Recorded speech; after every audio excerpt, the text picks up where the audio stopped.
mayat tak kenal yang tergeletak di jalanan.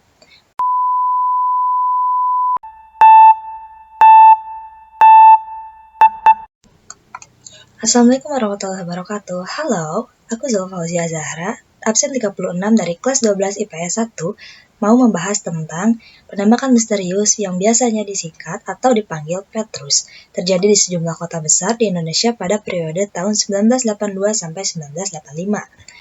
Rangkaian peristiwa ini telah diakui negara sebagai pelanggaran HAM berat karena lebih dari 1.000 orang yang dicap preman dibunuh tanpa diadili terlebih dahulu. Saat itu, ada ibu yang bernama Wahyu Handayani dan 2 anak terlihat gelisah memikirkan suaminya yang bernama Kentus ini. Sudah beberapa hari tak pulang-pulang. Khawatirnya Kentus menjadi korban operasi pembunuhan terhadap orang-orang yang dianggap meresahkan masyarakat.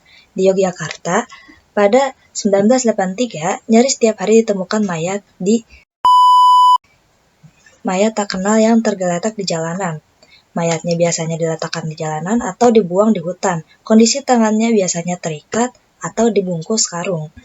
Hal ini membuat Ibu Wahyu semakin gelisah dan ada tetangganya yang memberitahu informasi bahwa Pak Kentus masuk koran Kompas dilihat dari judul Kompasnya. 3 penduduk Yogyakarta mengadu ke LBH Jakarta. Mengingatkan hal itu, Bu Wahyu baru tahu kalau suaminya bersama 2 warga lainnya yang bernama Monyol dan Mantri berada di Jakarta untuk mengadu ke kantor Lembaga Bantuan Hukum atau yang disingkatnya itu LBH. Jadi Pak Kentus dan 2 warga ini pergi ke Jakarta untuk melapor ke LBH, dan di sisi lain ada berita bahwa 3 warga Yogyakarta melarikan diri ke Jakarta. Pak Kentus dan 2 warga lainnya ternyata dicap oleh aparat keamanan sebagai penjahat yang harus dihabisi. Mereka pergi ke ibu kota saat Gamisun Yogyakarta menggelar operasi pemberantasan kejahatan atau yang disingkat OPK dengan target orang-orang yang dicap preman atau yang bertato dan melakukan kejahatan di Yogyakarta, dikenal sebagai GALI, akronim dari Gabungan Anak Liar. Karena peristiwa kekerasan ini yang terjadi di beberapa kota besar di Jawa, akhirnya disebut sebagai pemberontakan misterius atau yang dibilang Petrus, yang tadi aku sebut di awal. Operasi tertutup yang digelar antara 1982 dan 1985 ini menargetkan orang-orang yang dicap sebagai penjahat. Nantinya pemerintah Soeharto mengakui berada di baliknya operasi yang menewaskan lebih dari 1.000 orang itu. Setelah reformasi 1998, munculnya tuntutan kepada pemerintah untuk mengusut tuntas kasus Petrus karena dianggap melanggar hak asasi manusia. Komnas HAM kemudian memutuskan melakukan penyelidikan kasus ini mulai 2008 hingga 2012, antara lain mewawancarai penyintas dan keluarganya, serta mendatangi lokasi pembunuhan. Temuan mereka menguatkan adanya pelanggaran HAM berat. Mereka lantas menyampaikan temuannya kepada Kejaksaan Agung untuk menindaklanjutkan. Namun ini tidak pernah direalisasikan dengan berbagai alasan. Dan barulah pada akhir Desember 2002 lalu, Presiden Joko Widodo atas nama negara mengakui dan menyelesaikan 12 kasus pelanggaran hak asasi manusia di masa lalu, termasuk kasus pembunuhan misterius 1982 sampai 1985. Kebijakan ini sesuai rekomendasi Tim Penyelesaian Non-Yudisial Pelanggaran Hak Asasi Manusia atau yang disebut Tim PPHAM, yang berat di masa lalu yang sebelumnya dibentuk oleh Presiden. Ada dari sisi 3 orang ini, yaitu Kentus, Monyol, dan Mantri. Mereka mengaku merasa terhancam karena ada operasi pemberantasan GALI. Monyol juga mengaku dulu dia gemar berkelahi tapi tidak melakukan kejahatan. Jadi yang dimaksud Monyol ini, dia gemar berkelahi tapi tidak sampai membunuh orangnya. Jadi hanya sebatas babak belur saja. Ya, semacam itu. 3 orang ini pun menolak dianggap sebagai GALI.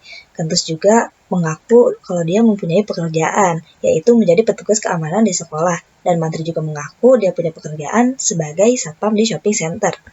Komandan Gaminsun akhirnya memberikan jaminan kepada mereka dengan mengirimkan surat-surat keterangan pada tanggal 9 April 1983. Jaminannya sampai pada tanggal 12 April 1983. Setelah dapat jaminannya, mereka kembali ke Yogyakarta yang didampingi oleh Magdir Ismail dari LBH Jakarta. Selama berjalannya pemeriksaan ketiga orang ini, Kentus, Mantri, dan Monyol, tidak ada bukti bahwa mereka melakukan kejahatan.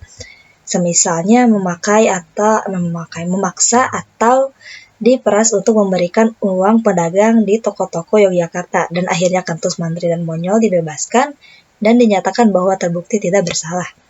Tetapi setelah dibebaskan ternyata Kentus dan temannya belum usai dengan konflik ini.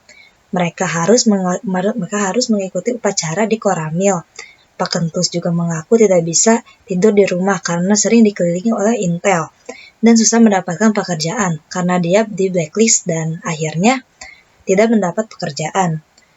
Ini juga menjadi pengaruh di perekonomian kehidupan keluarga Pak Kentus dan Bu Wahyu. Akhirnya mereka memutuskan dan membuka usaha dengan menjual nasi bungkus dan panganan gorengan untuk mencukupi kehidupan sehari-hari. Dan modalnya itu mereka meminjam dari beberapa tetangga dan akhirnya utang menumpuk. Dan begitulah cerita tentang penembakan misterius atau Petrus ini terjadi sampai diselidiki oleh Komnas HAM. Jadi segitu aja soal tentang cerita ini. Maaf kalau misalnya masih banyak yang kurang, kalian bisa nyelidikin sendiri. Oke, sampai situ aja dari aku. Wassalamualaikum warahmatullahi wabarakatuh.